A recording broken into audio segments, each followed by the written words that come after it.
Amazing na afternoon to everyone, our learners, teachers, enthusiasts ng science. Maraming salamat sa pagtutok sa ating Itulay online tutorial ngayong hapon. Allow me to share my screen. Thank you so much. Muli, ako si Tutor Richard, Tutor Ichad mula sa Katmon Integrated School, Schools Division Office ng Malabon City. So sa ngayong hapon po, no, hindi natin makakasama si Tutor Rainier pero nasa backstage lang siya at nag-aabang ng ating nag-aabang ng ating mga gagawin ngayong hapon. Ayan. So, muli po, ang ating session sa Science 10, Itulay Online Tutorial ay available every Monday, 3 to 3:40 p.m. sa Facebook pages ng DepEd EdTech Unit at DepEd Tayo. Gayon din sa YouTube channel ng DepEd Philippines, DepEd EdTech Unit at DepEd TV. So bago ang lahat, kumustahin ko po muna. Ayan, hello daw kay Doc RJ Calaguas, watching from Magalang, Pampanga, at sa ating kaibigang si Jeric Diaz, Tutor Jeric and Tutor RJ. Thank you for watching. Ayan, so maraming salamat po.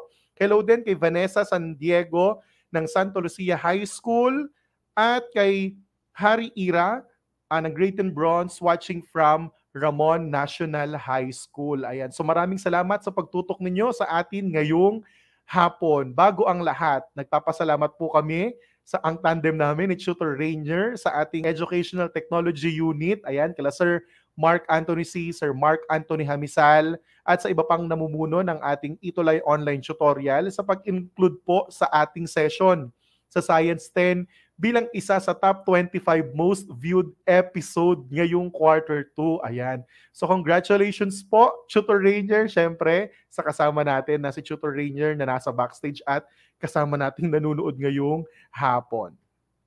Thank you po ulit. And gusto rin po naming magpasalamat ni Tutor Rainier no, sa session na ipinagkaloob po sa amin ng Vibal Group last week. Ang inyo pong tambalang Tutor Ichad at Tutor Rainier ay mga bida last week sa live learning session ng ating Vibal Group tungkol sa global warming and climate change. Ayan po, mula po sa aming puso ni Tutor Rainier. Maraming salamat po sa nanood, sumuporta, sumubaybay, ayan at naghintay. Last week, November 23 and 24, no, back-to-back yan, Tuesday and Wednesday. Kung gusto niyo pong mapanood muli ang session namin ni Tutor Rainier patungkol sa global warming at climate change, no, at tungkol sa mga the way ng mga pwede pa nating magawa at maituro sa ating mga mag-aaral, bisitahin niyo po ang Facebook page ng Vibal Group. Ayan. And gusto rin po namin ipaalam sa inyong lahat na every Tuesday, ayan, so bukas ulit, may bagong episode na naman tayong mapapanood sa IBC 13 at DepEd TV, no, available rin yan, I think, sa Signal, no, sa cable at sa iba pang free TV channels na kung saan po pwede nating mapanood ang DepEd TV. Ayan, so abangan nyo po every 2:15 to 2:55 ng hapon ang aming session ni Tutor Rainier. Ayan, di ba? So level up na talaga ang Itulay ngayon. Hindi lang tayo online, nasa TV na rin tayo. And thank you po sa mga nanood ng unang episode, ayan, ni Tutor Rainier sa ating IBC 13. Maraming salamat po. At ngayon, bibigyan ko po kayo ng 1 minuto habang bumabati po ako na i-like nyo naman po ang ating session at i-share ninyo, no? Kapag nag-share po kayo, syempre makikita natin sa comment section na kayo ay makaka-receive ng inyong sharer badge. I-comment nyo po ang inyong name, ang inyong paaralan, pangalan ng inyong paaralan, at kung saan division na bibilang ang inyong paaralan. So ngayon pa lang, batiin na po natin yung iba nating mga viewers, no, na nanonood sa atin. Good afternoon, Andre Kenevic Abe mula sa Grayton Nickel, watching and learning from Ramon National High School. Ayan. So thank you po sa ating mga manonood ngayong hapon. Ayan. So good afternoon din daw mula sa Quirino National High School, Quirino Isabela, Quirino District, Grayton Zoo, si Jerian Laksam Calamaran. Ayan. So thank you for watching. Ganon din kay Janeline Espiritu at sa iba pang mga learners na nanonood sa atin ngayon. Pasok lang ng pasok. Hello din kay Philip Ray El Mancera mula sa Quirino National High School, Emmanuel S. Ulay ng Quirino National High School. Ayan, so ang dami nating viewers ngayong hapon. So maraming salamat po. Ang Tutor Rainier natin ay nakaantabay sa likod para sa ating sa backstage natin para sa ating mga faster finger first. Pero bago ang lahat, simulan na natin ang ating session ngayong linggo. Ang quarter 2, week 3 topic po natin ngayon ay practical applications and effects of electromagnetic waves part 1. Bakit part 1? Yung unang 4 na practical applications and effects no, ng ating mga electromagnetic waves ang ating tatalakayin. Ang part 2, yung huling 3, ay next week naman. So in particular, pag-aaralan natin sa part 1 ang mga practical applications and effects no, ng radio waves, microwaves, infrared at visible light. So una, marami pong salamat ulit sa mga writers natin, editors, reviewers, and validators ng Quarter 2, Module 2 Practical Applications and Effects of Electromagnetic Waves, no, yung mga writers po natin mula sa Central Office para sa pagpapahiram ng Self-Learning Module ng Alternative Delivery Mode or ADM. Thank you po. Ayan. So aralin po natin ang ating most essential learning competencies para sa linggong ito. Una, cite examples of practical applications of the different regions of electromagnetic waves such as the use of radio waves in telecommunication na may code na S10FE-2C-D-48. At ang ikalawa naman nating MELCs para sa linggong ito ay explain the effects of electromagnetic radiation on living things and the environment. Particularly, etong ikalawang MELC na to ay matatalakay natin next week. Ayan. So ano ba yung mga kailangan nating malaman? No? Take the pretest, prepared at the start of the module. Take time in reading and understanding the lesson. Follow instructions carefully. Number 3, use a clean sheet of paper for your answers in each activity or assessment. Number 4, try to recall and connect the ideas that you had in the lower years. Number 5, be honest when doing the activities. Record only what you have really observed. Number 6, don't hesitate to ask. If you need to clarify something, approach or contact your teacher. Number 7, take the post-test prepared at the end of the module. And last but not the least, you can check your answers in the activities, self-assessments, and post-test at the back of your module. So bago natin simulan ang ating discussion ngayong hapon, remind natin lahat ng mga nanonood na meron tayong mga recognitions at stake sa ating session dito sa Science 10. Una dyan ang ating Mahusay Tuty of the Week na pinipili natin kada linggo. Ayan. Katulad rin ng Mahusay Tuty of the Week, ina-award rin natin ng ating Cytastic Faster Finger First Tuty of the Week na may pinakamabilis na kamay sa pagsagot ng ating session. At ang ikatlo naman ay ang ating Mahusay Teacher of the Week. So, bago kayo ma-excite na makuha ang ating mga badges, ayan. So, pakilala na natin ang una nating awardee, ang ating Mahusay Tuty of the Week. Para sa linggong ito, walang iba kung hindi si Philip Ray II L. Mancera ng Grade 10 Aphrodite sa paaralang Quirino National High School, Division ng Isabela, Region 2, Cagayan Valley. Ayan, shout out sa mga mahusay teachers ni Philip Ray L. Mancera na sina Teacher Donna Princess Sibayan at Teacher Lara Meliza Manzon. Maraming salamat, Philip Ray L. Mancera, sa pagtutok palagi sa ating mga session dito sa Science 10. Si Philip Ray L. Mancera ay makakakuha rin ng ating Mahusay Tuty of the Week Certificate of Recognition. Basahin ko lang yung citation ng ating certificate. This certificate is hereby presented to Philip Ray II L. Mancera in recognition of outstanding participation and great attitude during the Itulay online tutorial session in Science 10. Presented this 29th day of November 2021. Signed by your tutors, Tutor Rainier and Tutor Ichad. Pangalawa, sa ating i-award ngayong hapon, ang ating Faster Finger First Tuty of the Week na nakuha niya yung kanyang pagiging Faster Finger First last week, walang iba kung hindi si Joanna Eunice C. Bibat ng Grade 10 Modesty ng Ranyag High School, Division ng Isabela, Region 2, Cagayan Valley. Congratulations din at shout out sa kanyang mahusay na teacher na si Crisel Hope Ladignon. Thank you po for always watching, Ma'am Crisel Hope. Alam ko nanonood palagi yan sa atin si Ma'am Crisel Hope. And syempre, si Joanna Eunice Bibat ay makaka-receive din ng ating Certificate of Recognition. Basahin ko lang ang citation din. In recognition of Cytastic achievement in the Faster Finger First during the Itulay online tutorial session in Science 10. Presented this 29th day of November 2021. Signed again by your tutors, Tutor Rainier and Tutor Ichan.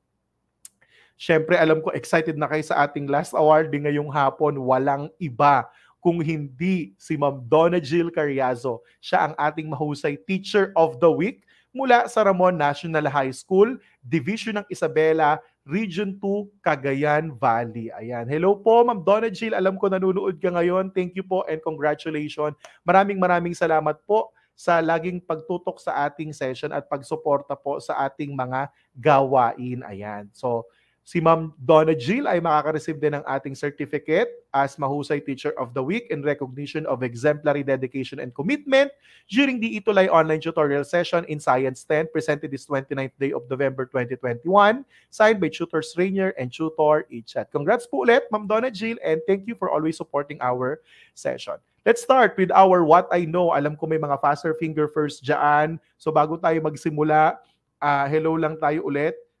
Ayan kay Enrico Dalupan, congrats daw sa mga grade 10 students.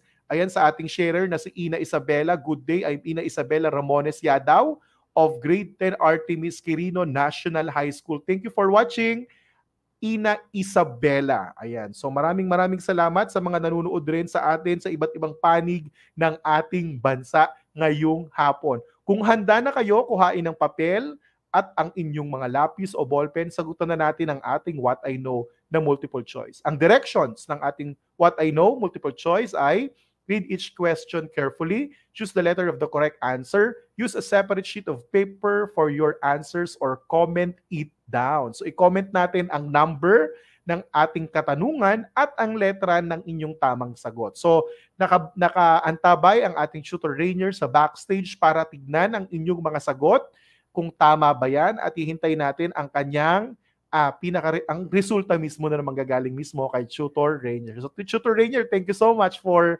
helping out po dito sa ating session. Ayan. Question number 1. What electromagnetic wave makes cellular telephones transmit and receive signals?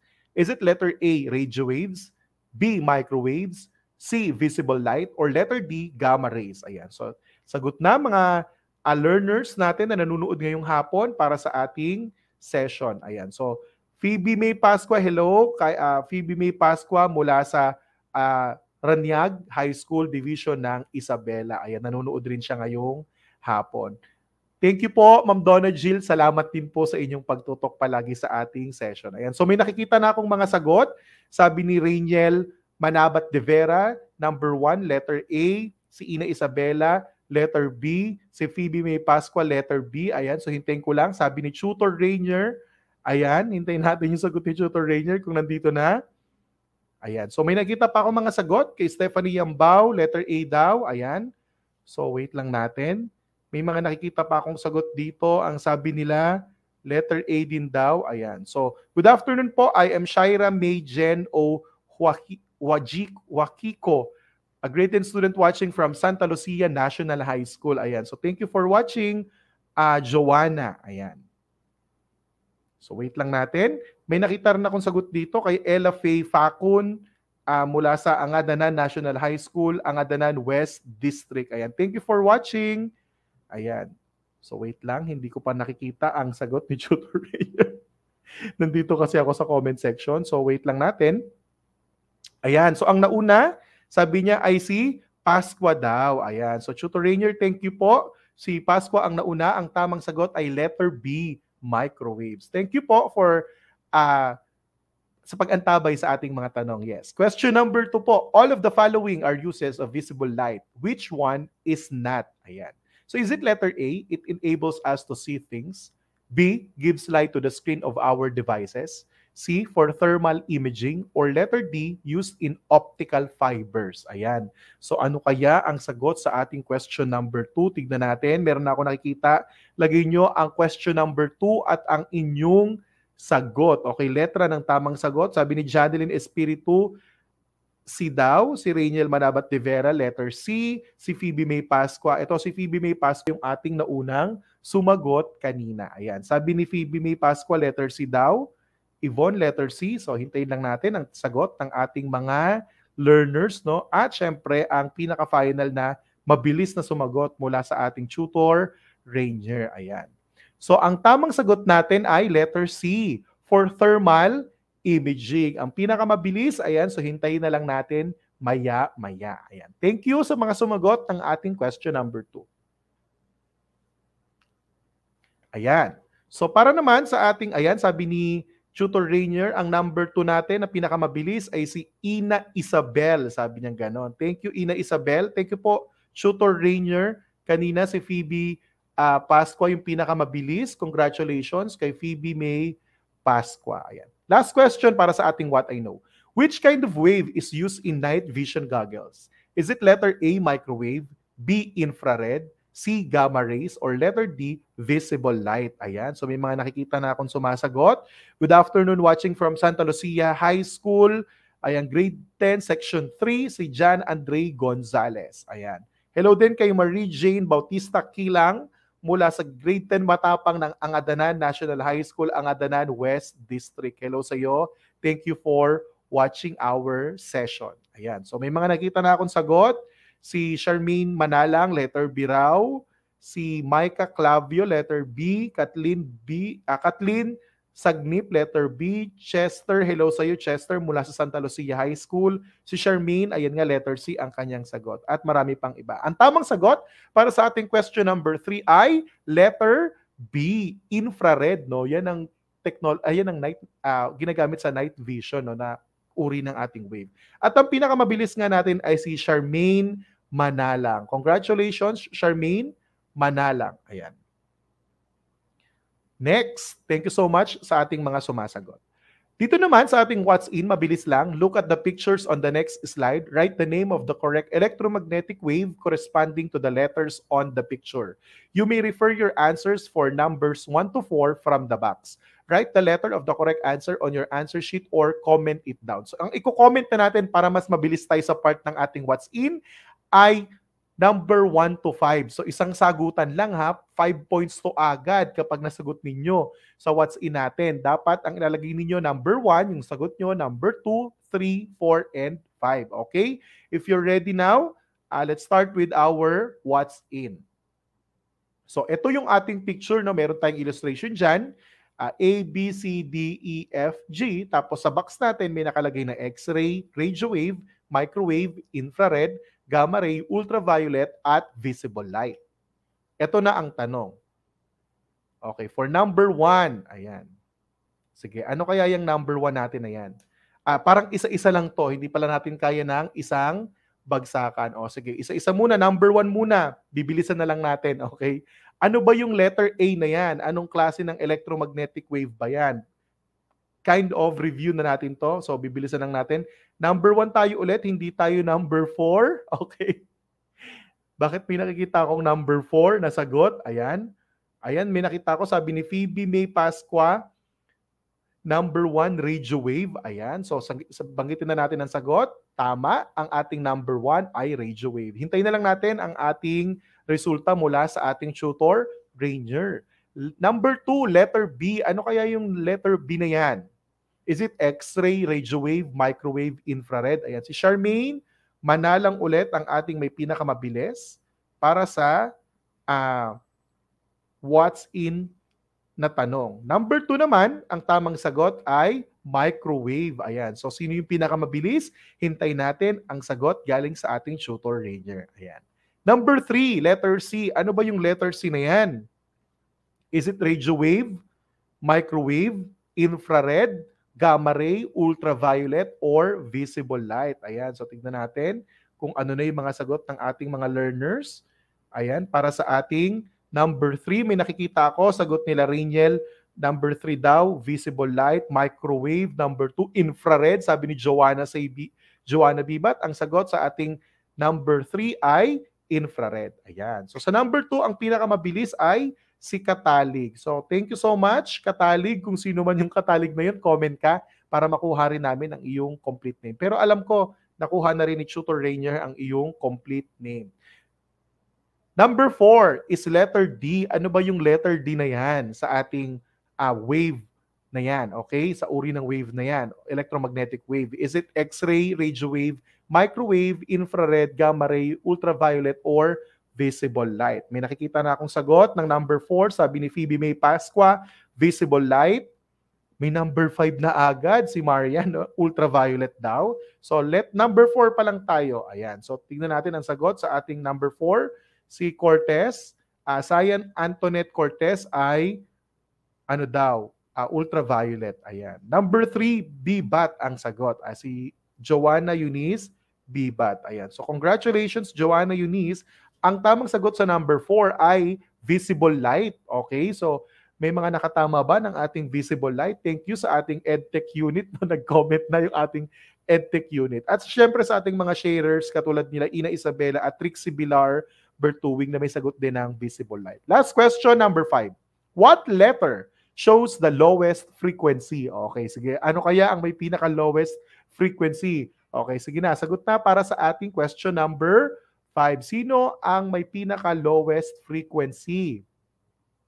Okay. Anong letter kaya ang may lowest frequency? Bago ang lahat, binabati ko si Tutor Mill. Hindi ko alam kung nasa Baguio siya ngayon. Hello sa iyo, Tutor Mill. Thank you for watching our session. Ayan. So may nakikita na akong sumasagot ng ating question number 5. Ayan, sabi dito, wait lang, hintayin natin yung mga sagot nila. Hindi nagre-refresh ang aking comment section. Ayan. Hello kay Kabatuan East District na nag-aaral sa Diamantina, no? Si Carla Charis Almonte. Ayan. So hello sa iyo. Thank you for watching.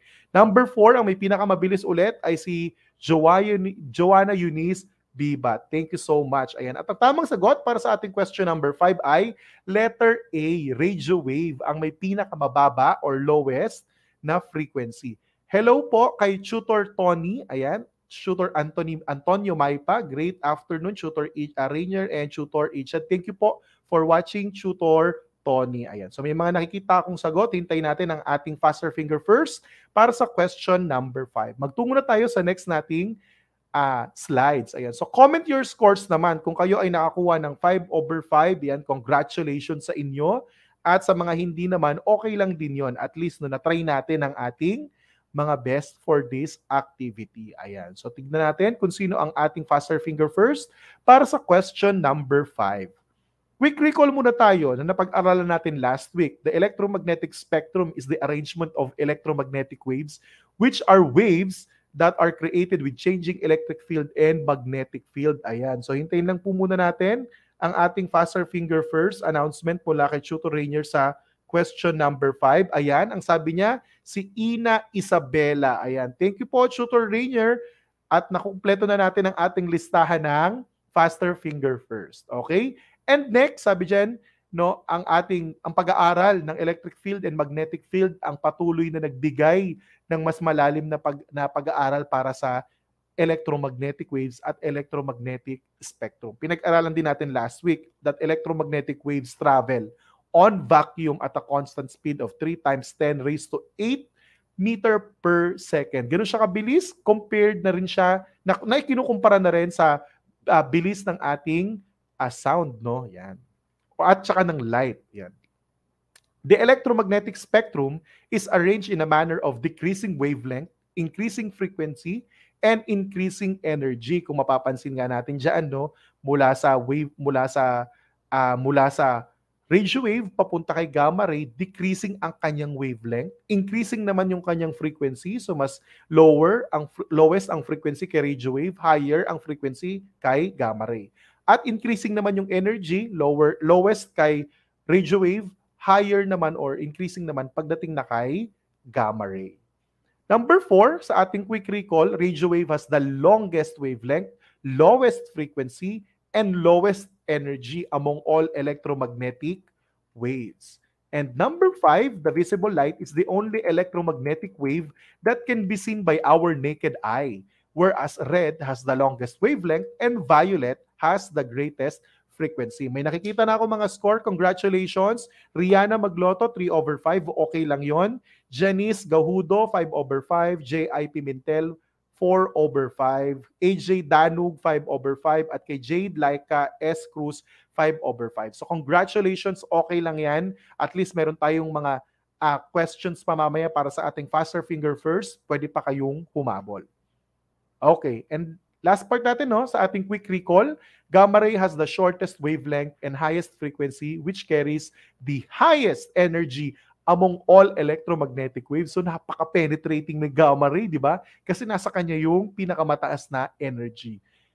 And syempre, radio wave has the lowest ionizing radiation while gamma ray has the highest ionizing radiation. So mas delikado talaga ang penetration, especially no, sa katawan ng tao at sa ibang living organisms ng gamma ray compared sa mas mahinang si radio wave. So punta tayo sa ating mga applications na pag-aaralan ngayon, no? Particularly, ang pag-aaral natin ay mga practical applications. Yung effects, hatiin natin next week, yung ibang part. Yung mga practical applications ngayon, iisa-isahin natin para mas medyo detalyado at makuha natin kung ano ba yung mga gusto nating malaman regarding sa pag-aaral na to ng ating mga practical applications. Unahin natin ang practical applications ng radio waves. Una, sa practical application ng radio waves, syempre walang iba, radio and television signals, di ba? Are radio waves that are produced by making electrons vibrate. It has a long wavelength capable of transmitting sound and picture information over long distances. That's the reason why kaya nating makinig ng radyo at manood ng paborito nating palabas sa free channel, no? So free TV dahil sa pamamagitan ng teknolohiyang hatid ng radio and television signals. Yan ang unang application na hatid sa atin ng radio waves. Pangalawa, sa practical application ng radio wave is the Global Positioning System or GPS. Ayan. So may trivia na tayo agad. Sir Tutor Ichad, yan pala ang ibig sabihin ng GPS, no? Global Positioning System. Yes, GPS is a space-based navigation system that provides geographical position and time information anywhere on or Earth, near the Earth. Okay? So, nabulol na si Tutor Ichad. And time information anywhere on or near the Earth. It communicates with stations on the ground using radio waves. So, ganun pala yun. Kaya mas madali nating na-identify, no, sa pamamagitan ng GPS ang mga position at madali tayong nakakapag-navigate sa iba't ibang lugar. Isa pa sa mga practical applications ng radio waves ay yung tinatawag nating MRI. Ang MRI ay may ibig sabihin na magnetic resonance imaging. It is a medical imaging technique that uses powerful magnets, computer, and radio waves to make detailed pictures inside our body, inside your body. So yun yung ginagamit, yung MRI na yan ay ginagamit para mas makita natin yung pinaka-itsura ng ating katawan, especially no, sa ulo, no, pag nagkakaroon ng mga operasyon, ayan, kung may makita man sila ng mga delikadong parts na kailangang hindi matamaan during the operation, ginagamitin niya ng MRI or magnetic resonance imaging na isa sa mga application ng ating radio waves. Next naman ay ang ating microwave. So nasa pangalawa na tayong practical applications, no, ng ating electromagnetic wave. At ang microwave isa syempre sa mga unang practical application. Example ng microwave ay ang satellite communication. Microwaves are used in satellite communication because it can penetrate the Earth's atmosphere. Microwave signals are transmitted by an antenna to a satellite which amplifies and retransmits the signal to an antenna in other parts of the world. This is how we communicate even from afar. Okay? So ito yung ginagamit rin natin, no? Particularly yan yung ibang mga pakikipag-communicate sa mga towers, even the internet connections, 'di ba? Ay kasama na rin sa teknolohiyang hatid ng practical applications ng microwaves. Next na practical application ng microwaves is terrestrial communication. Particularly cellular phone, no? A cell phone is a radio transmitter and receiver that uses microwaves. Cellular phones depend on overlapping network of cells. Each cell has its tower and that receives and sends microwave signals. So si microwaves, sa pamamagitan ng microwaves na ginagamit sa ating mga cellular phones, no, na ginagamitan ng mga radio transmitter and receiver that uses microwaves, no, ay isa sa mga pinakamalaki talagang ambag na nagagamit natin hanggang sa ngayon. That's the reason why pwede tayo makipag-call, di ba, at makapag-text sa ating mga kakilala gamit ang ating phones. At syempre, magpapatalo ba sa microwaves ang practical application nito sa pagluluto? Di ba? Yung microwave or microwave oven. penetrate and agitate the water molecules within the food. So, kapag nilagay natin yung pagkain sa loob ng isang microwave oven, yung pagkain na yon na merong water molecule, no, pinipenetrate niya yun, no? Thus, they create molecular friction which produces heat. Kaya ah, naglalabas siya ng init, di ba? That will cook the food, di ba? Mas mabilis na nating naluluto yung paborito nating pagkain katulad ng popcorn, ano pa yung mga pwedeng lutuin sa microwave pag na mainit galing sa mga frozen foods, di ba? And goods na nanggaling sa ref, gusto natin mainit agad kasi wala na tayong time para i-recook siya, no? Ang gawin natin, i-reheat na lang natin siya sa pamamagitan ng ating microwave oven. Ayan. So, isa pa sa mga practical applications ng ating microwaves ay yung tinatawag na radar. O, di ba? Si Tutor Ichad, yung radar pala ay may ibig sabihin din pala siya. So, ang ibig sabihin ng radar ay radio detection and ranging is a detection system used to determine the range, angle, or velocity of objects. It can be used to detect aircraft, ships, and the like. Diba? So sa mga nagbabiyahe sa barko at nagbabiyahe sa mga himpapawid ng mga sasakyan o yung mga sa mga airport, diba? Nadidetect sa pamamagitan ng radar kung mula sa sentro ng airport na yun, no, ay may malapit na aircraft na papalapit sa kanilang location. Ganun din sa mga barko. So nakikita yan, no, commonly sa mga barko at saka sa mga eroplano at sa mga stations. Okay? Para mas ma-detect, no, ng mas mabilis yung mga objects or kung ano man yan na papalapit or papalayo sa isang lokasyon. Yun yung pangalawa natin, no? Radio wave una, pangalawa microwave, pangatlo ay ang practical applications ng infrared. Una, sa practical applications ng infrared, gamit na gamit sa mga bahay, remote control. Particularly, ang remote control natin ay infrared remote, no, which uses LED lights to transmit signals to control devices. It emits pulses of visible infrared light. Yun yung reason kung bakit, no, may nakikita tayo sa dulong part ng ating remote control na parang pula, no, na ginagamit natin para sa pagtatransmit at para makapag-send siya ng signals para malipat na yung ating channel. Okay. So yun yung isa sa mga practical applications ng infrared.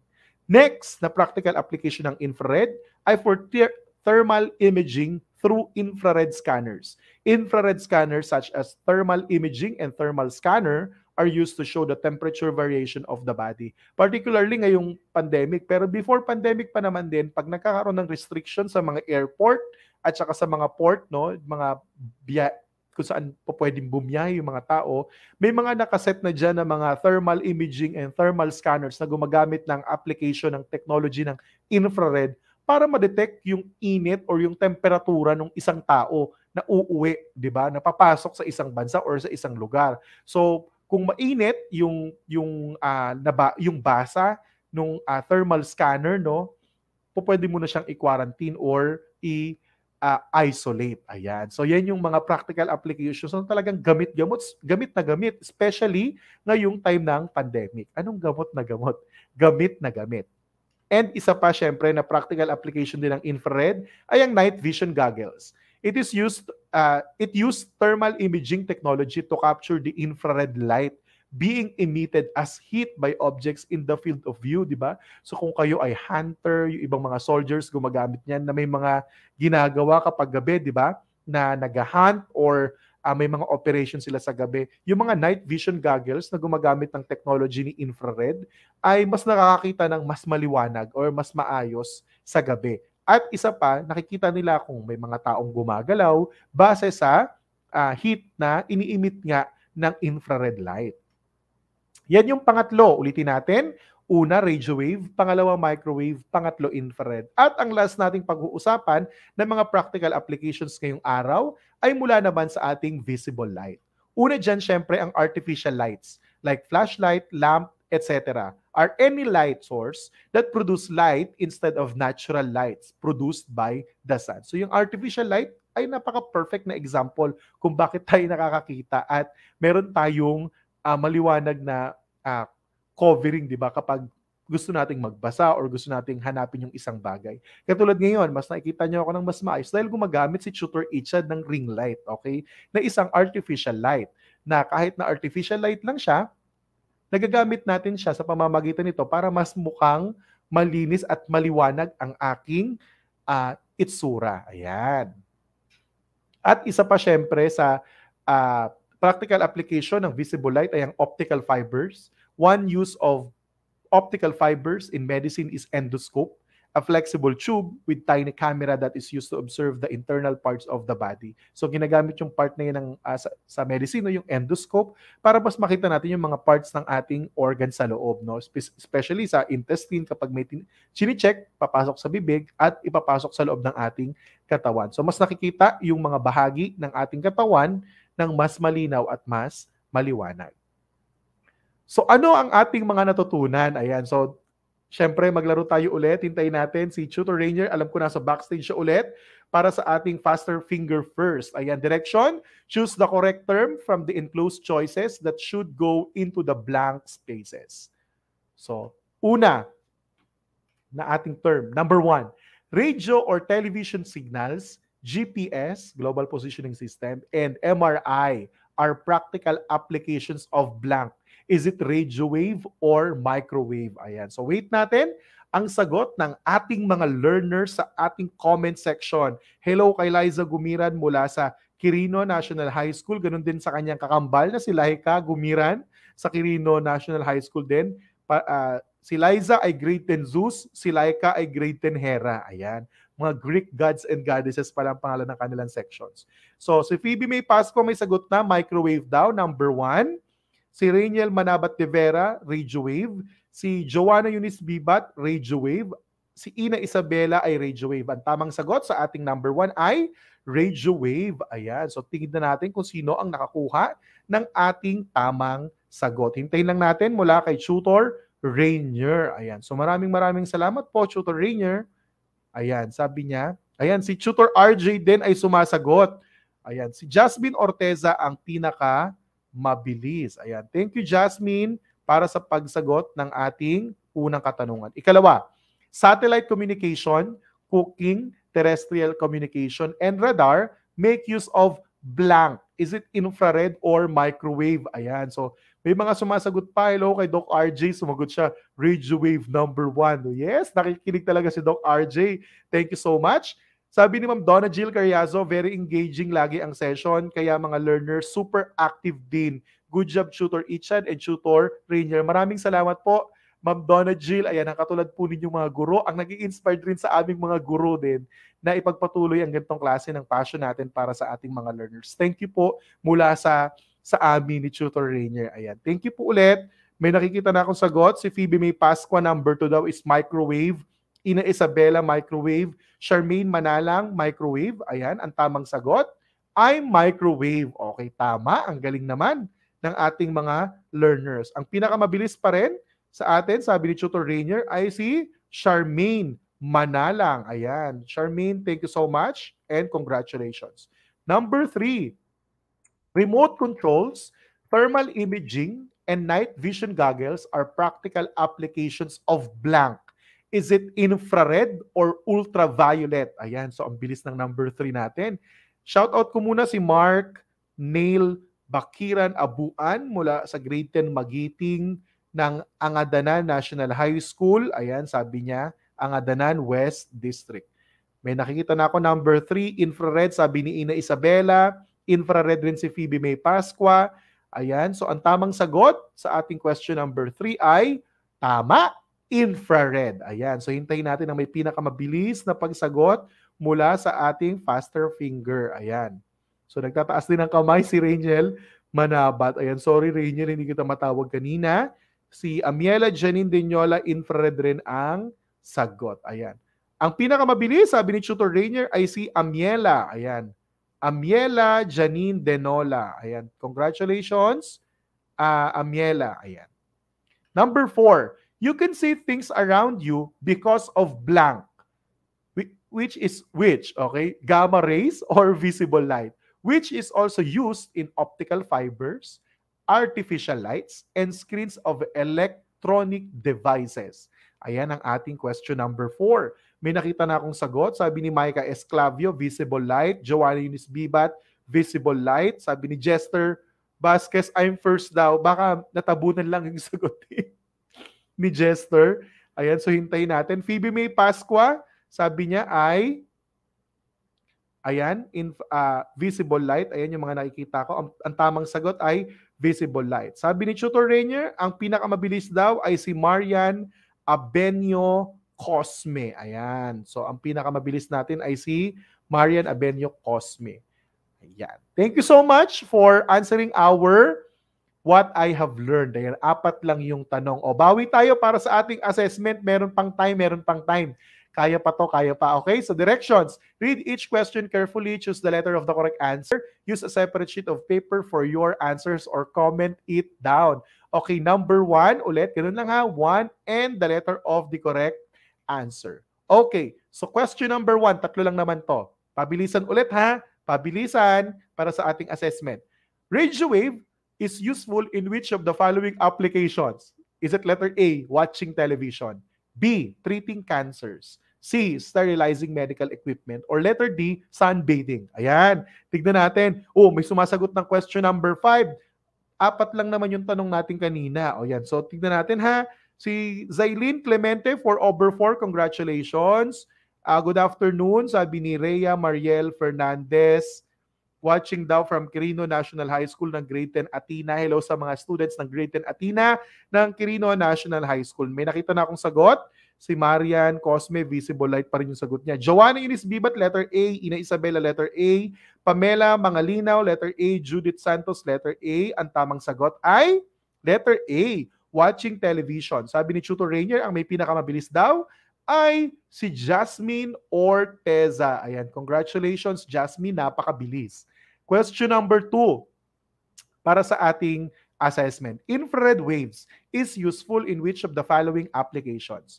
A, remote control, B, television signal, C, screen of electronic devices, or letter D, night vision goggles. Ayan, tignan natin ang mga sagot ng ating mga learners. So hinihintay ko pa ang sagot nila.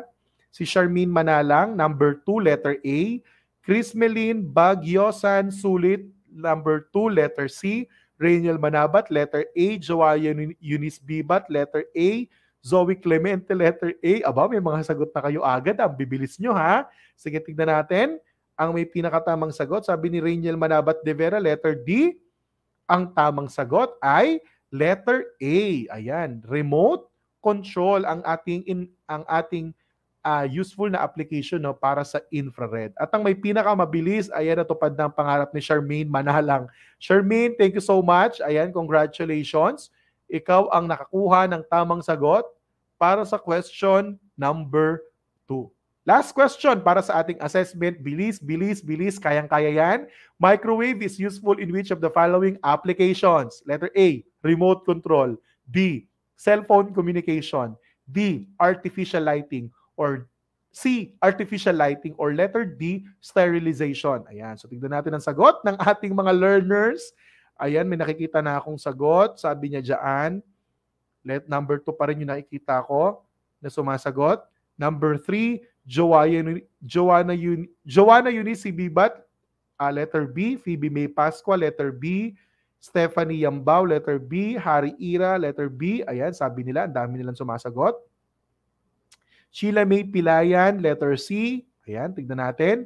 Ang tamang sagot para sa ating question number 3 ay letter B, cellphone communication. Ayan, sino kaya ang pinakamabilis na nakasagot ng ating question number 3? Ayan, so kung kayo ay nanonood, i-comment nyo naman ang inyong mga score and good job for completing our assessment. Ayan, so paki-share ang inyong score kung kayo ay nakakuha ng 3/3. Ayan.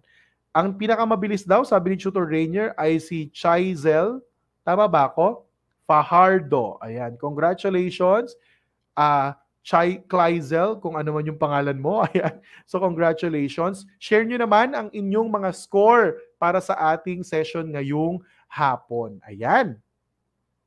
So muli, kung kayo ay may natutunan, share nyo ang inyong reflections gamit ang ating official hashtag #itulayMahusay. At syempre, nakikita nyo sa ilalim ng ating banner, yung marquee banner na umaandar dyan, #itulaylevelup. At itag nyo naman kami ni Tutor Rainier, no, kung kayo ay magpo-post ng inyong mga sagot. So madali lang naman kaming hanapin ni Tutor Rainier. Congratulations muna sa ating mga learners. Congratulations, Ara Yu, 3/3. Princess Ira Lakap, 2/3. Hello sa'yo, Princess.